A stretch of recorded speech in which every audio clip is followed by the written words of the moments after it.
Hello, this is Anna Wheaton here from Nudge Nudge Ink, showing you an easy technique using some of the products from the new mini catalogue. I cannot open it yet.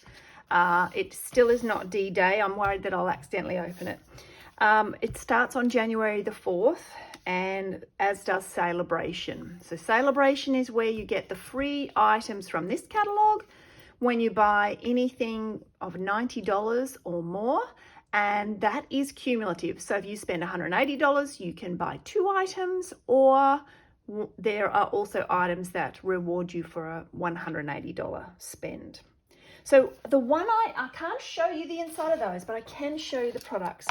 I'm going to show you an easy masking technique using this set, which is called Beach Day.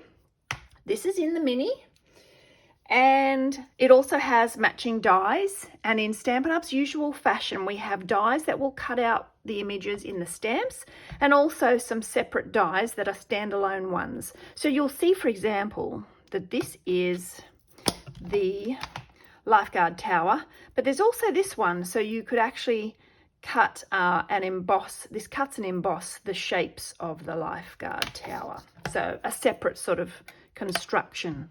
I've yet to play with those. All right, so we're going to do a simple masking technique. I'm working on my glass mat. This is free during Celebration, and I'm just going to fold a piece of thick basic white in half, and then I'm going to create a mask for it. I've cut a piece of our basic white plain, not the thick, that is just 1/2 centimeter smaller. So you can see that there is an edge all the way around there. I just prefer that to give me a bit of a guide as to where to sit it. You don't actually need, you could have it the same size if you wanted to. I'm going to use, I'm going to cut 2 at once, but no, I'm not, because I've only got 1 there, but that's okay. I've got some ready. I'm going to bring in my stamp cut and emboss machine, and I'm going to use the Deckled Circles. Deckled Circles are in the annual catalogue. They are a fantastic set of dies. They're sort of one of those must-haves. There's 14 of them, and this is the largest die cutting circle that we have in any set. All sorts of ideas with that one, but we're going to use 1, 2, 3, 4, 5, the 6th one from the middle. There are so many. Now, as you do this, you could cut 2 at once. So I could easily just layer 2 pieces on top of one another and send them through. But I do want to have that centered. And get that out of the way. Centered from side to side, and then however far I want it to be from the top. We're not going to use this, but I don't want to throw that away. That would be a waste of hard work of die cutting. Now I'm going to bring back my card base, and I'm going to put this on top here. All right, so I'm going to have this deckled circled edge and the hole in the middle, and that is my mask. This is the simplest and quickest idea with the masking. Crumb cake ink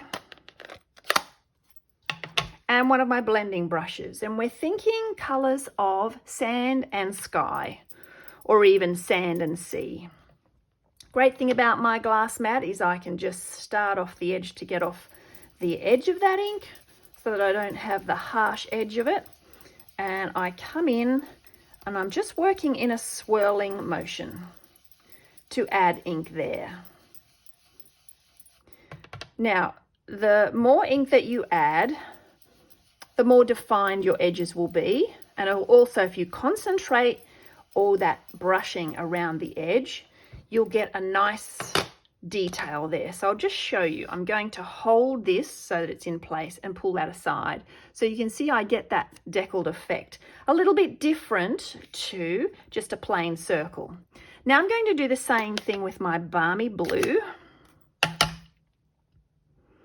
Just check that that's in place. And that's why I like to have the slightly smaller piece because I can see that border.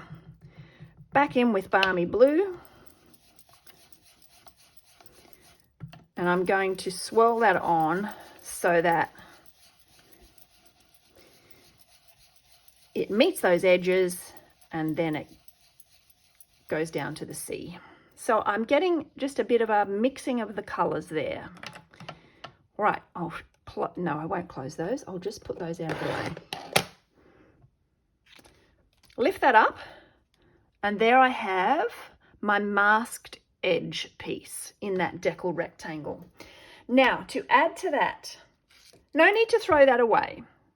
I can use that again. I'll use it on the next project. I have a few here, but I made a new one just to show you it from scratch. I'm going to grab a piece of scrap, and then one of the images from this beach day set is the surfboard. And here's a little technique for you, which you may not think of often. We tend to use I'm going to use an alcohol marker, Flirty Flamingo, and my Flirty Flamingo ink. They look nothing alike, but these labels tend to fade a bit in the sun. So I'm going to stamp my surfboard in Flirty Flamingo. Usually when we use our alcohol markers, we think of black ink. You're meant to use a water-based ink. So our Memento ink, our Memento Tuxedo Black is water-based, but so are the colors. So there's no reason why you can't stamp in a color first and then color with your blend.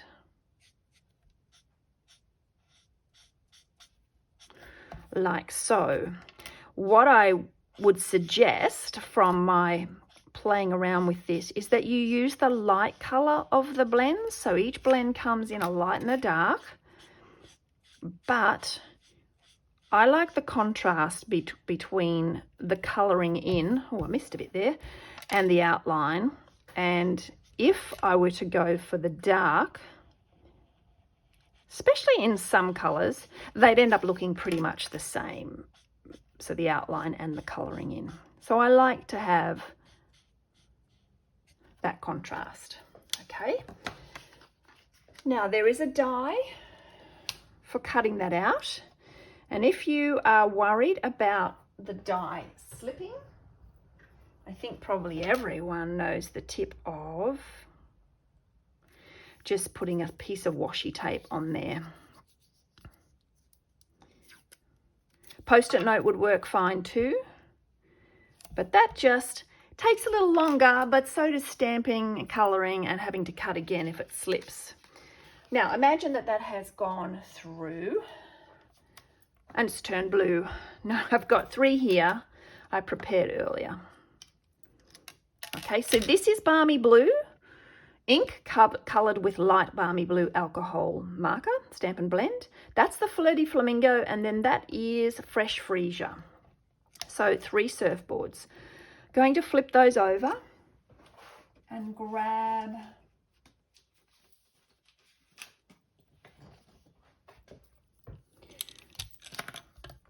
my dimensionals.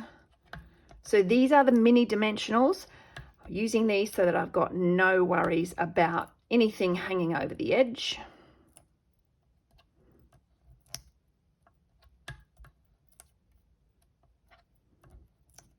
Pop those in place. If you're new to my channel or my videos, I colour the backs of my dimensionals for exactly that reason. I can see what has been removed and what hasn't. Instead of, you might get distracted during a project and you think, oh, what have I peeled off, and we have to touch each one with our fingers. And I am just using my thumb now to get that off, but that's all right. Now, putting these on, I suggest you do the middle one first, because that makes it easier. You can center that and then add the others like so.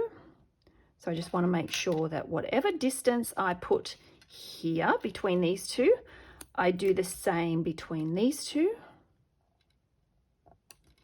like so. actually really like the way that that's blended because it's almost gone slightly green and it looks almost sea mist. Sea mistish. This is a lovely happy birthday, also from the set. And then there are lots of little other images that I have. So I've stamped that one. And I'm just going to add that there. I've stamped it, coloured it, cut it out with the dies. So I might add it up there. Okay, there we have it. Now that is the first idea with masking. Let me show you a second one. I'm going to use the same colours. So I can use the same mask. You can use your mask again and again, but obviously if your mask had bright red ink on it, for example, you wouldn't want to then use it on a pale blue project.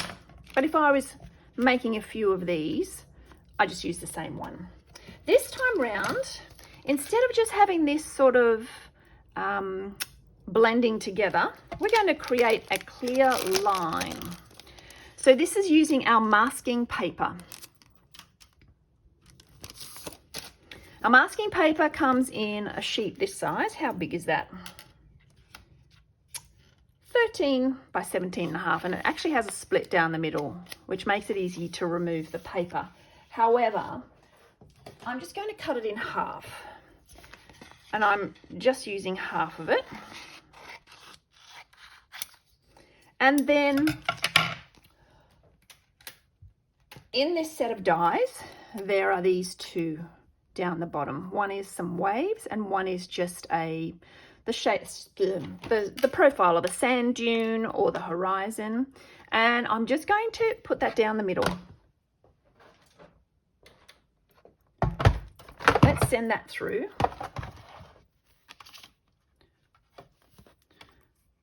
Doesn't even matter if it's not perfectly straight.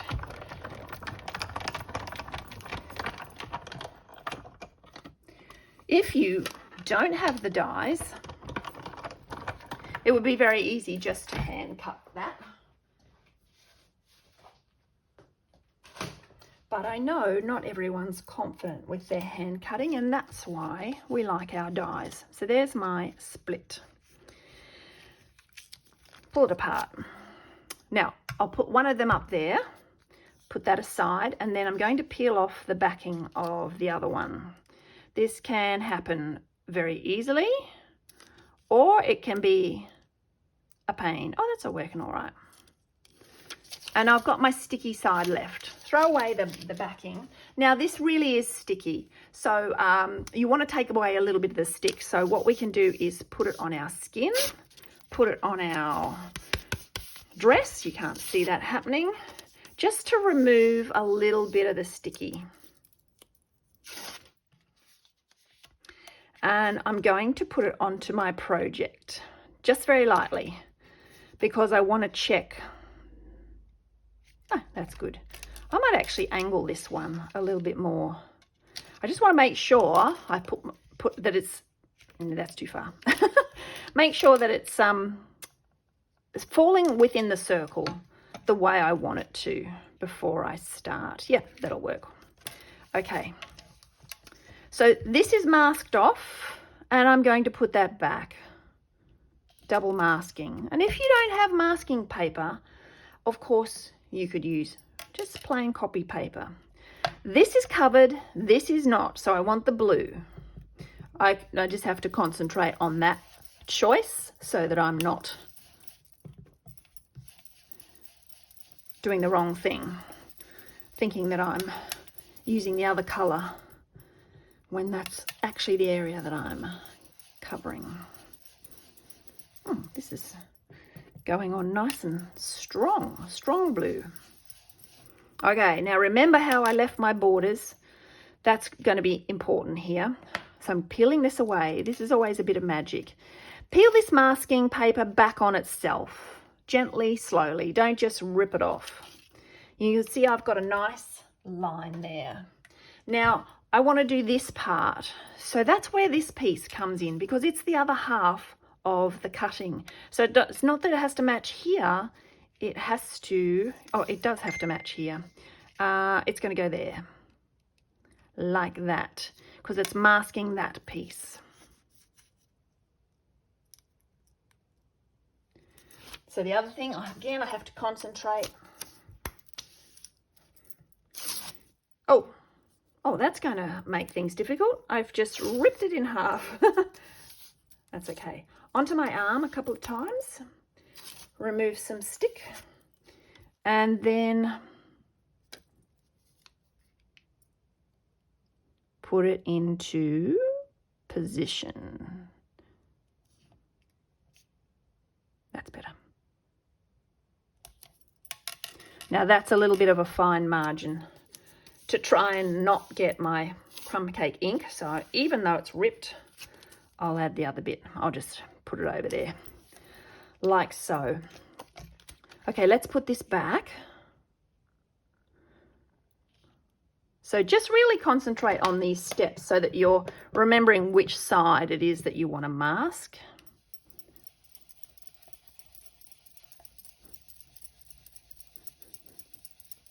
And bringing my crumb cake in. It's probably enough. And take that away. Okay, again, removing this just slowly, like so. And there you've got your curvy line. So instead of the sort of fuzzy line, you have a curvy one. This time around, I've got, now see, I've got a little bit of a gap there. That wasn't the plan, but that's not a problem. I can hide that. I'll show you my other sample. I didn't leave a gap in it.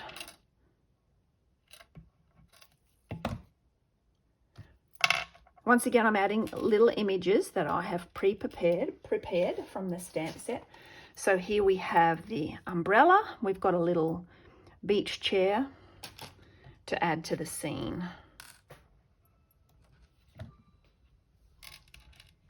Just using Tombow glue. Putting that too far away from the umbrella, wasn't I? And another sandcastle. What I should have is one of the seagulls. Actually, I can still do that. No, I can't. It's around the other side. I'll put that there. Oh, now here's a mistake I've made. I went too wide on my blending and it went over the edge of that mask. So that's one of the downsides of having that cut smaller. Ooh, okay. Let's try this. Work with me here. Since we've got this border, let's keep going.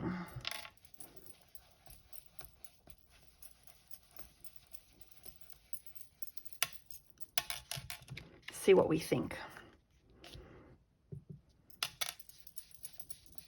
One thing you have to be careful of too with your glass mat, it's very easy to go on it with your ink, but then you've got to remember the back of your card as well. What do you think of that? Making it up as we go along.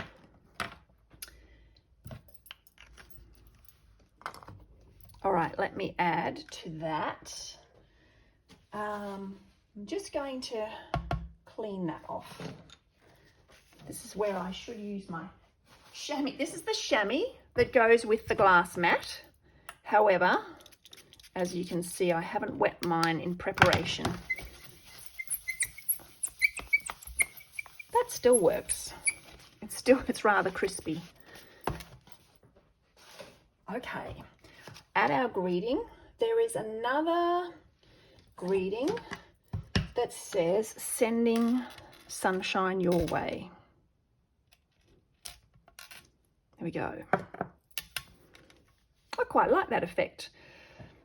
Okay, let me show you the end results here.